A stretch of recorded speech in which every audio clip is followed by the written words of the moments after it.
शायद ये ख्याल आपके मन में भी उठते हो। आजादी के बाद देश का क्या हुआ? वो कौन लोग थे जिन्होंने इतिहास रचा था? ऐसी कौन सी घटनाएं थी जिसने 50 सालों में इंडिया की पॉलिटिक्स, इकोनॉमी और सोसाइटी को शेप दिया था? तो इन सब सवालों के जवाब आपको इस बुक समरी के अंदर मिलेंगे।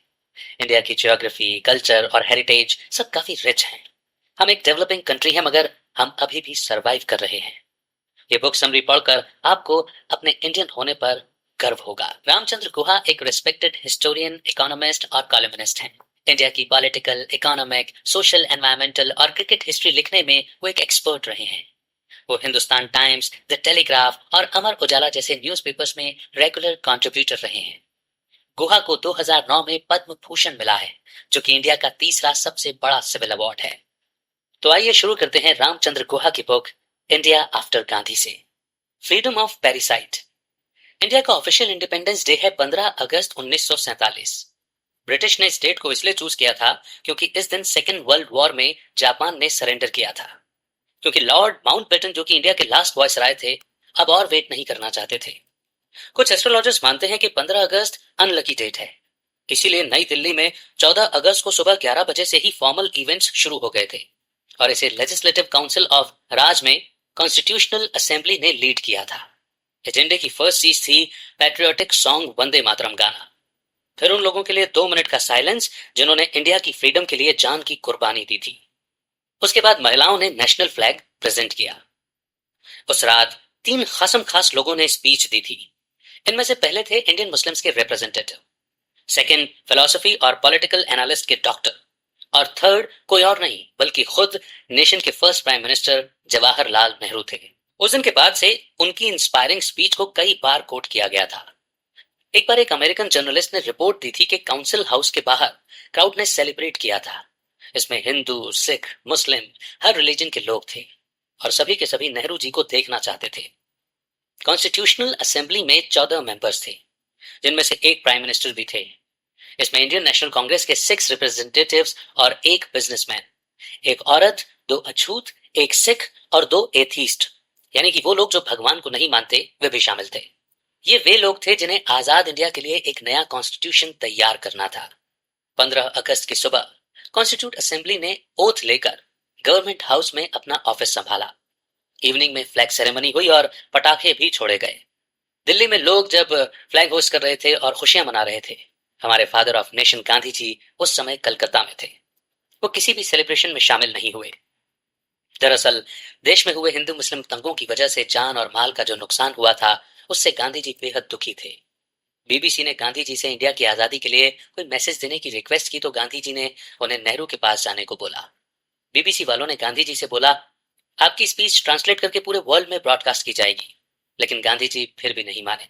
उन्होंने बीबीसी वालों से कहा कि मैं इंग्लिश बोलना भूल चुका हूं, और सेलिब्रेट करने के बजाय गांधी जी ने 15 अगस्त 1947 के दिन फास्ट रखा, क्योंकि वे जानते थे कि इंडिया को आजादी तो मिल गई है, लेकिन इसकी उसे काफी भारी कीमत चुकानी पड़ी थी, और वो कीमत थी देश का बंटवारा। इंडिया के 2 पार्ट हो चुके थे, इंडिया और पाकिस्तान। पिछले 12 महीनों से हिंदुओं और मुस्लिम्स के बीच स्ट्रगल चल रहा था। 14 अगस्त 1946 में कलकत्ता से देश में दंगे शुरू हुए थे। दोनों तरफ के हजारों मासूम लोग मारे गए थे, और ये दंगे फसाद तब तक नहीं रुके जब तक कि पाकिस्तान नहीं बना। मुस्लिम्स लीग के लीडर थे मोहम्मद अली जिन्ना। उन्होंने भी गांधी और नेहरू की तरह इंग्लैंड से लॉ की पढ़ाई की थी। जिन्ना पहले इंडियन नेशनल कांग्रेस के मेंबर थे, मगर उन्होंने इसीलिए पार्टी छोड़ी थी क्योंकि उन्हें लगता था कि कांग्रेस हिंदुओं को ज्यादा फेवर करती है। उन्हें लगता था कि पार्लियामेंट में मुस्लिम्स को ज्यादा अच्छे से रिप्रेजेंट नहीं किया जाता है। एक्चुअल में कलकत्ता के दंगों का एक ही मकसद था, हिंदू और मुस्लिम्स में फूट डालना। और ये ब्रिटिश लोगों की एक ऐसी चाल थी कि जाने से पहले इस देश के 2 टुकड़े कर दिए जाएं। इन दंगों में कलकत्ते से लेकर पूरे बंगाल, बिहार और पंजाब तक खून की नदियां बही थी। उस वक्त गांधी जी 77 साल के हो चुके थे। फिर भी वो हिंदू, मुस्लिम और सिखों को समझाने के लिए 100 मील तक सफर करते थे।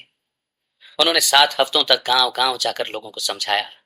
15 अगस्त 1947 की शाम गांधी जी ने कलकत्ता में एक प्रेयर मीटिंग रखी, जिसे करीब 10,000 लोगों ने अटेंड किया था। The biggest Gamble in history. Western societies में फर्स्ट टाइम जब इलेक्शन हुआ था तो वो सिर्फ एलीट क्लास तक ही लिमिट था। वर्किंग क्लास महिलाओं और पुरुषों को वोटिंग का हक ही नहीं था। लेकिन इंडिया में जो कि एकदम न्यू डेमोक्रेसी थी, जब पहली बार इलेक्शन हुए तो हिस्ट्री क्रिएट हुई। यहाँ 21 साल से ऊपर चाहे पुरुष हो या महिला, माइनॉरिटीज से हो या फिर अनपढ़, सभी वोट दे सकते थे। 1947 में हमारे देश को आजादी मिली थी और उसके सिर्फ 2 साल बाद इलेक्शन कमीशन बनाई गई। 1950 में Sukumar Sen chief election commissioner elect हुए थे और उसी साल पार्लियामेंट में representation of people act approve हुआ था।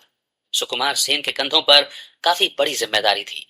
उन्होंने लंदन यूनिवर्सिटी से एक एक्सपर्ट मैथमेटिशियन की डिग्री ली थी। इलेक्शन कमिश्नर बनने से पहले वे एक जज और चीफ सेक्रेटरी रह चुके थे। प्रधानमंत्री नेहरू को उम्मीद थी कि नेशनल इलेक्शन काफी जल्दी यानी 1951 से ही स्टार्ट हो जाएंगे, मगर कमिश्नर सेन ने उन्हें थोड़ा वेट करने को बोला। 175 मिलियन इंडियंस को वोटिंग का राइट मिला था, जिसमें 21 साल से बड़े लोग थे और उनमें से भी 85% निरक्षर यानी कि अनपढ़ थे। तो इतने लोगों को आइडेंटिफाई करके रजिस्टर करना काफी बड़ा और चैलेंजिंग टास्क था। अब रजिस्ट्रेशन के बाद भी काफी काम बचा था। अनपढ़ वोटर्स के लिए बैलेट पेपर्स और बॉक्सेस का इंतजाम करना था। फिर पोलिंग स्टेशंस भी बनाने थे। पोलिंग स्टेशंस पर पोलिंग ऑफिसर्स की ड्यूटी लगानी थी। तो जाहिर है कि इसके लिए उन्हें ऑनेस्ट और हार्ड वर्किंग ऑफिसर्स की जरूरत थी। इलेक्शन के लिए फाइनल शेड्यूल जनवरी से फरवरी 1952 के बीच रखा गया। ये सारे फिगर्स हमें ये दिखाते हैं कि इंडिया की हिस्ट्री में ये कितना बड़ा गैम्बल यानी कि जुआ था। हमारी 4500 पोजीशंस दांव पर यानी कि स्टेक पर लगी थी और उनमें से 500 पार्लियामेंट के लिए थी और बाकी प्रोविंशियल असेंबलीज के लिए थी। 2,24,000 पोलिंग स्टेशंस बनाए गए। करीब 2 मिलियन स्टील बैलेट बॉक्सेस बनाए गए। वोटिंग रिकॉर्ड और कंबाइन करने के लिए 16,500 क्लर्क्स को ड्यूटी में रखा गया। 56,000 इलेक्शन ऑफिसर्स को वोटिंग प्रोसेस को सुपरवाइज करने के लिए रखा गया और करीब 2,24,000 पुलिस कर्मियों को ड्यूटी दी गई थी कि वे इलेक्शन के दौरान शांति और सिक्योरिटी को मेंटेन रखें। हमारा देश इतना बड़ा और डाइवर्सिटी से भरा है कि दूर दराज के गांवों तक पहुंचने के लिए हमें ब्रिजेस की जरूरत थी। इंडियन ओशन में हमारे इतने छोटे छोटे आइलैंड हैं और उन जगहों तक तो पहुंचने के लिए हमें शिप्स की भी काफी जरूरत थी। इसके अलावा हमारे देश में कई और भी जियोग्राफिकल चैलेंजेस हैं। कई कल्चरल और ट्रेडिशनल डिफरेंसेस भी हैं। नॉर्दर्न इंडिया के कई पार्ट्स में तो औरतों ने अपने ओरिजिनल नाम तक रजिस्टर नहीं करने दिए। दरअसल ज्यादातर ये औरतें किसी की बीवी या किसी की मां के नाम से जानी जाती थी।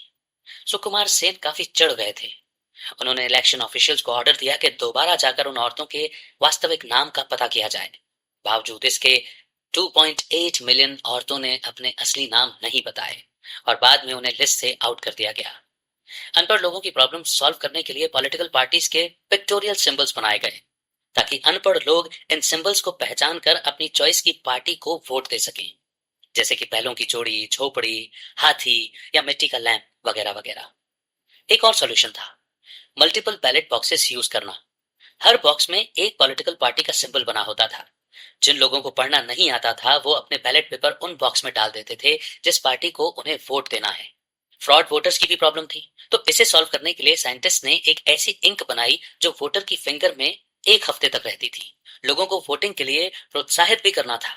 इसके लिए इलेक्शन कमीशन ने एक डॉक्यूमेंट्री फिल्म प्रोड्यूस की जिसे पूरे भारत के करीब 3,000 सिनेमाघरों में दिखाया गया था। कमीशन ने ऑल इंडिया रेडियो में कई सारे प्रोग्राम्स भी स्पॉन्सर किए और इन सभी चीजों का एक ही मकसद था कि लोगों को एकजुट किया जाए कि एक डेमोक्रेसी में चुनाव यानी कि इलेक्शन की और वोटिंग की कितनी इंपॉर्टेंस होती है। सिक्योरिंग कश्मीर। पाकिस्तान और इंडिया कश्मीर पर अपने कब्जे को लेकर कई सालों से स्ट्रगल कर रहे हैं। क्या एक हिंदू डोमिनेटिंग मगर सेक्युलर नेशन में मुस्लिम स्टेट पीसफुल रह पाएगा या फिर ये लैंडलॉक्ड टेरिटरी अपने दम पर सरवाइव कर पाएगा? फरवरी 1950 में यूनाइटेड नेशन ने इंडिया और पाकिस्तान दोनों से रिक्वेस्ट की कि वे कश्मीर से अपनी अपनी आर्मीज हटा लें, लेकिन दोनों में से कोई पीछे नहीं हटा। इंडिया ने पाकिस्तान को बोला कि पहले वो अपनी आर्मी हटाए, तो पाकिस्तान ने भी इंडिया को पहले कश्मीर का नेशनल कॉन्फ्रेंस रिमूव करने को बोला। फाइनली यूनाइटेड नेशन भी इस इशू को सॉल्व करने में नाकामयाब रहा। आर्टिकल 370 में लिखा है कि कश्मीर भारत का अभिन्न अंग है, जबकि पाकिस्तानी पॉलिटिशियंस को लगता है कि कश्मीर पर उनका हक है और इस हक को किसी भी सर्टिफिकेशन की जरूरत नहीं है।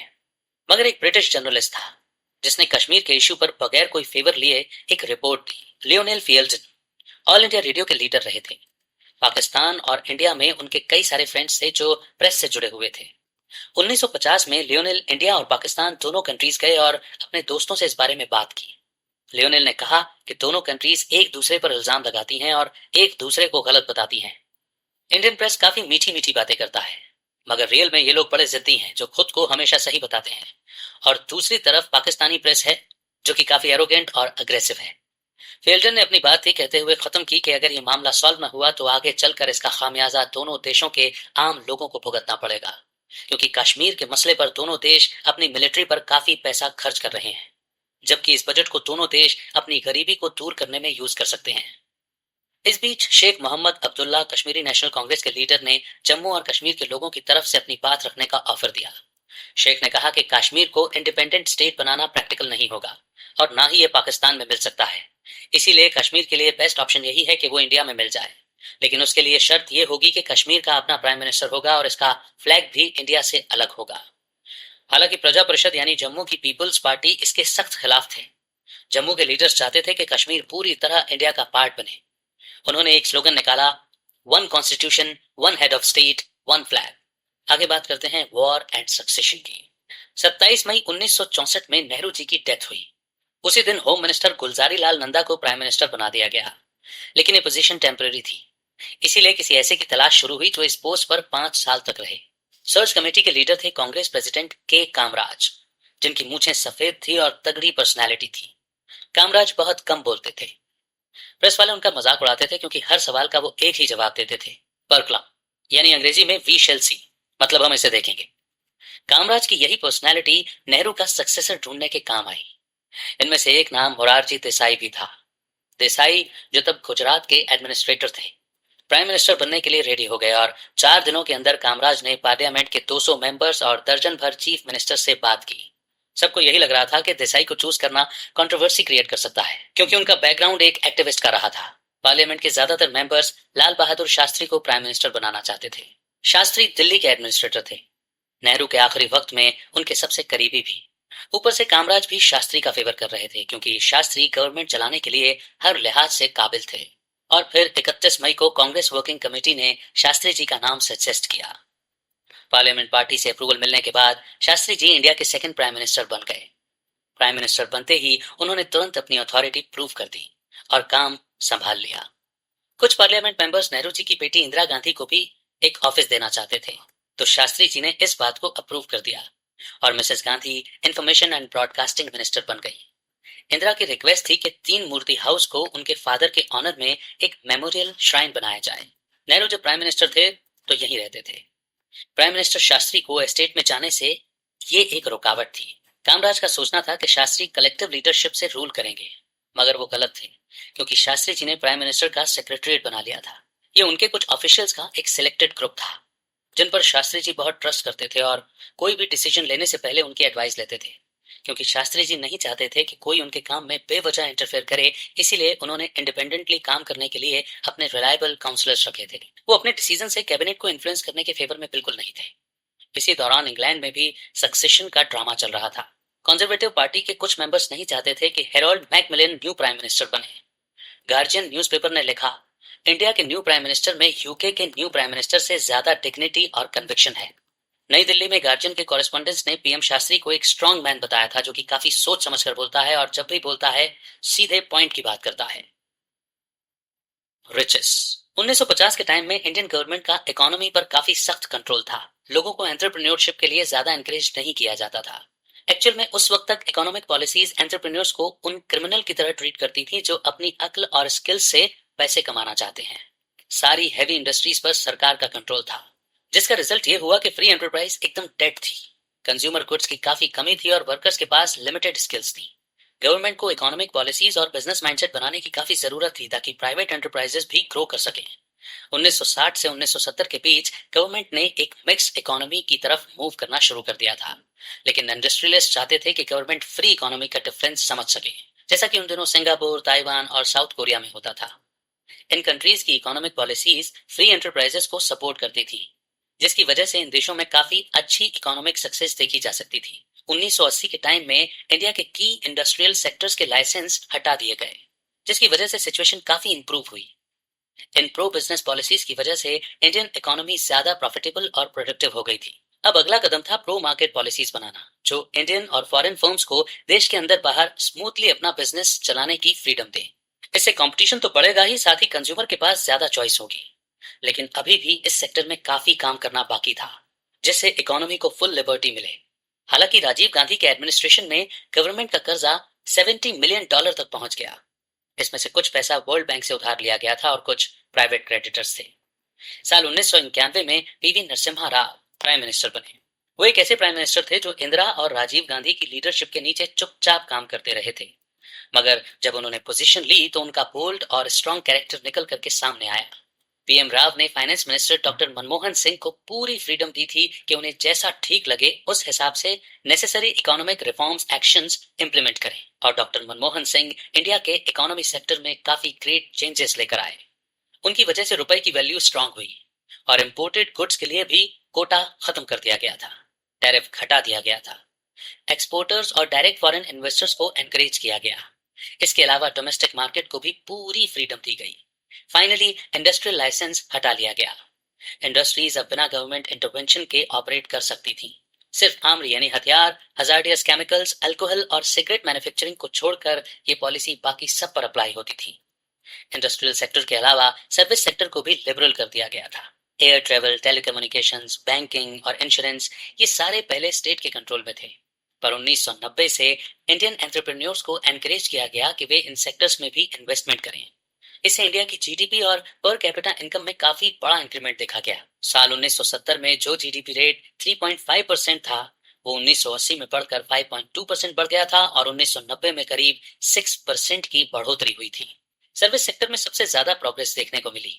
1990 के दौर में इसमें एवरेज हर साल 8.1% की ग्रोथ देखी गई। सॉफ्टवेयर इंडस्ट्री की वजह से सर्विस सेक्टर में एक सिग्निफिकेंट चेंज आया और इसका रेवेन्यू 1990 में $197 मिलियन था, जो बढ़कर 2000 में $8000 मिलियन हो गया। ये फिगर काफी इंप्रेसिव था। साल 2000 में इंडिया के अंदर करीब 3,40,000 सॉफ्टवेयर इंजीनियर्स थे और हर साल 50,000 फ्रेश ग्रेजुएट्स इसमें ऐड होते जा रहे थे। कमाल की बात यह थी कि इनमें 20% तो लड़कियां ही थी।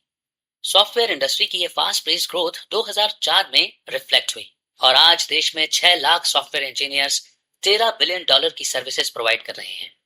हमारा देश एक इंडिजिनस प्रोडक्ट के तौर पर अपनी सॉफ्टवेयर इंडस्ट्री पर प्राउड कर सकता है। आज छोटी बड़ी ऑलमोस्ट हर फर्म इंडियन एंटरप्रेन्योर की है, जहां ये लोग इंडियन यूनिवर्सिटी से निकले फ्रेश इंडियन इंजीनियर्स को रिक्रूट करते हैं। हालांकि ये सॉफ्टवेयर फर्म्स ज्यादातर अपने फॉरेन क्लाइंट्स के लिए काम करती हैं। साल 2000 के शुरुआती समय में बॉडी शॉपिंग का ट्रेंड था, यानी अमेरिका और यूरोप जैसे देश काम के लिए इंडियन इंजीनियर्स को शॉर्ट टर्म वीजा देकर बुलाते थे। फिर इंटरनेट के बढ़ते यूज के साथ आउटसोर्सिंग का ट्रेंड आया।